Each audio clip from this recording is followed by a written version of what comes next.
Hello students, मैं श्री दीपचंद चौधरी महाविद्यालय ललितपुर से आज मैं आपको होम साइंस के सेकंड सेमेस्टर के फर्स्ट पार्ट क्लॉथिंग कंस्ट्रक्शन में जो आपकी केमिकल और physical properties and manufacture and history के बारे में मैं आपको बता रही हूँ। स्पेशली जो फाइबर्स होते हैं, चाहे वो आपके कॉटन हो, लिनन हो, यानी ये आपके जो है नेचुरल फाइबर्स होते हैं। इसके अलावा मैंने आपको प्रोटीन जो फाइबर्स होते हैं जिनमें कि आपके आ जाते हैं ऊन और रेशम यानी सिल्क एंड वूल, तो वो भी कंप्लीट हो चुका है। अब आपके जो रासायनिक रेशे जो आपके बचे हुए हैं केमिकल फाइबर्स, उनकी जो प्रोडक्शन है, जिसमें कि मैं आज आपको रेयॉन जो होते हैं यानी मानवकृत जो रेशे होते हैं उनके बारे में बताऊंगी, जिनमें आपका सेल्यूलोज आ जाता है, विस्कस आ जाता है, कुप्रामोनियम आ जाता है और प्लस एसिडिक मेथड से जो सेल्यूलोज बनता है वो आपका होता है। इनको वीडियो शुरू करने से पहले मैं आपको बताना चाहती हूँ कि जो आपके एग्जामिनेशन फॉर्म की जो डेट है वो आगे बढ़ चुकी है, एक्सटेंड की जा चुकी है और ये आपकी हो चुकी है 28। तो आप 28 जून तक अपना जो एग्जामिनेशन फॉर्म है सेकेंड सेमेस्टर का वो फिल करा करके और उसका प्रिंट आउट है जो वो आप अपने कॉलेज में सबमिट करें, जमा कर दें। और प्लस आपके जो एग्ज़ाम आने वाले हैं जो कि आपके जुलाई मंथ में होंगे, तो आप लोग सारी पढ़ाई जो है वो स्टार्ट कर दीजिए। तो सबसे पहले हम बात करते हैं कि इसका प्रोडक्शन क्या है। जो रेयॉन होता है उसका उत्पादन कैसे किया जाता है। तो अगर हम सभी रेशों की बात करें, अगर वनस्पति रेशों से ही सभी चीज़ों का निर्माण होता है, रेयॉन का स्पेशली, तो जो रेयॉन या मानवकृत रेशा होता है तो उसका जो निर्माण करते हैं या उसका जो उद्भव हुआ है वो वनस्पतिक रेशे जो होते हैं पेड़ पौधों से या वनस्पतियों से जो रेशे प्राप्त होते हैं उनसे ही हुआ है। तो जो हमारे वनस्पतिक रेशे होते हैं उनमें कुछ केमिकल प्रोसेस करके ही जो रेशे बनाए जाते हैं उन्हें हम रेयॉन कहते हैं। और ये 4 टाइप्स के होते हैं, जिनमें अगर हम पहले बात करें नाइट्रो जो सेल्यूलोज मेथड होता है तो उसके उत्पादन जो है वो इसी प्रक्रिया के माध्यम से हुआ था। अगर रेयॉन के उत्पादन की बात करें तो जो सबसे पहला जो यूज़ हुआ था या जो सबसे पहली मेथड या प्रोसेस जो सामने आई थी वो आई थी हमारे सेल्यूलोज के रूप में और इसका प्रारंभ हुआ था सन 1884 में, यानी 1884 में फ्रांस के जो काउंट हिलेरे चार्डोनेट थे उन्होंने इस नाइट्रोसेल्यूलोज विधि का जो है प्रतिपादन किया था या उन्होंने इस विधि के द्वारा रेशों को बनाया था। तो रेयॉन का श्रेय हमेशा नाइट्रोसेल्यूलोज विधि को ही हमारे जाता है।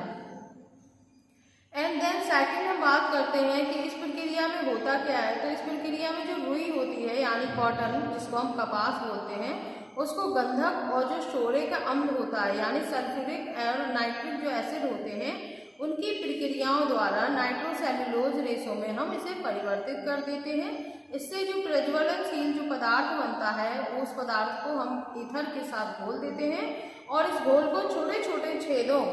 के द्वारा वायु से बाहर निकाला जाता है और इसको बोलते हैं, जिसमें छोटे छोटे छेद होते हैं, वो कहलाती है हमारी स्पिन रेट। उसमें से हम क्या करते हैं, इसको निकालते हैं और जो इथर होता है वो भाप बनकर उड़ जाता है और उसके स्थान पर क्या मिलता है, वो सुंदर जो धागे होते हैं वो हमें प्राप्त हो जाते हैं।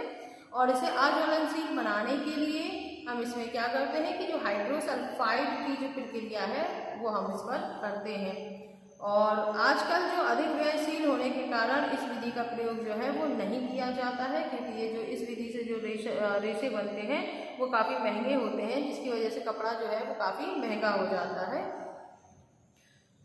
तो इसको बनाने के लिए क्या होता था, 3 टाइप से इसको हम तैयार करते थे, जिसमें हम पहले तो क्या होता था, कॉटन की जो पट्टियाँ होती हैं उनको ले लेते थे, फिर H2SO4 प्लस HNO3 जिसको हम बोलते हैं नाइट्रोसेल्यूलोज, इसका हम करते थे। और नाइट्रोसेल्यूलोज में ही हम इथर और अल्कोहल मिला करके कोलाइडर घोल का तैयार किया जाता था और इस कोलाइडर जो घोल होता है उसको स्पिन रेट के क्षेत्रों से होकर हम गुजारते थे, जिसके उपरांत जो हमें रेयॉन का जो रेशा होता है वो मिल जाता है और जो अल्कोहल होता है वो इथर जो है वो बाष्प बनकर उड़ जाता है। इस तरीके से जो रेशे होते हैं वो हमें प्राप्त हो जाते हैं। सेकंड की बात करते हैं हम। सेकंड जो हमारी प्रोसेस है वो होती है विस्कस। तो हमेशा याद रखिए, पेपर में आपसे पूछा जाएगा कि जो रेयॉन रेशे कौन कौन से हैं, तो उसमें आप बता सकते हो कि नाइट्रोसेल्यूलोज होता है, विस्कस होता है एंड कुप्रामोनियम जो हमारे रेशे होते हैं, ये रेयॉन हमारे रेशे कहलाते हैं। तो अब सेकंड की बात करते हैं कि विस्कस प्रोसेस क्या है। तो इसका जो निर्माण हुआ था वो हुआ था इंग्लैंड में यानी यूके में, और ये थे रासायनिक जो वेवन और क्रॉस तथा जो बीडल थे उन्होंने इसका जो है यूज़ किया था, और ये हुआ था सन 1892 में, यानी 1892 में इसका जो ये प्रोसेस है वो सामने आई थी, और इसके द्वारा जो है रेशे बनाए जाते थे, और इसका जो उत्पादन किया जाता था उसमें भी जो व्यय है वो भी अधिक लगता था, लेकिन जो धागा होता था वो काफ़ी सुंदर निकलता था। तो भारत में अगर विस्कस रेयन बनाने के लिए जो यूज़ किया जाता है वो है हमारे बांस की लुगदी, यानी विस्कस विधि से जो तैयार किए जाते हैं रेशे, उसमें हम बांस की लुगदी का यूज़ करते हैं। और सर्वप्रथम बांस की जो लुगदी बनाई जाती है और फिर उसके बाद क्या किया जाता है, इसे शुद्ध करके इसको विस्कस क्रिया में लकड़ी की लुगदी पर जो कास्टिक सोडा होता है उसकी प्रक्रिया की जाती है,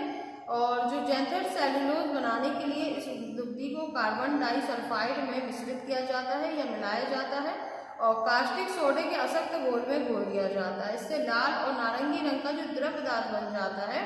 और स्वच्छ करने के उपरांत ये जमने पर क्या दिखता है, ये विस्कस के नाम से जाना जाता है। और जो इसके उपरांत जो छोटे छोटे छिद्रों द्वारा जो सल्फ्यूरिक एसिड होते हैं उसके घोल में से निकाला जाता है, जिससे जेंथर जो सेलुलोज होता है जम जाता है, और हमें कैसे धागे मिलते हैं, हमें बहुत ही सुंदर रेशे जो हैं एक साथ खींचते हैं, और जो रेयॉन के धागे की आकृति के रूप में हमें प्राप्त हो जाते हैं। तो ये हमारी हो गई विस्कोस जो रेयॉन की निर्माण विधि थी वो हमारी हो जाती है। इसके बाद हम बात करते हैं कुप्रामोनियम की,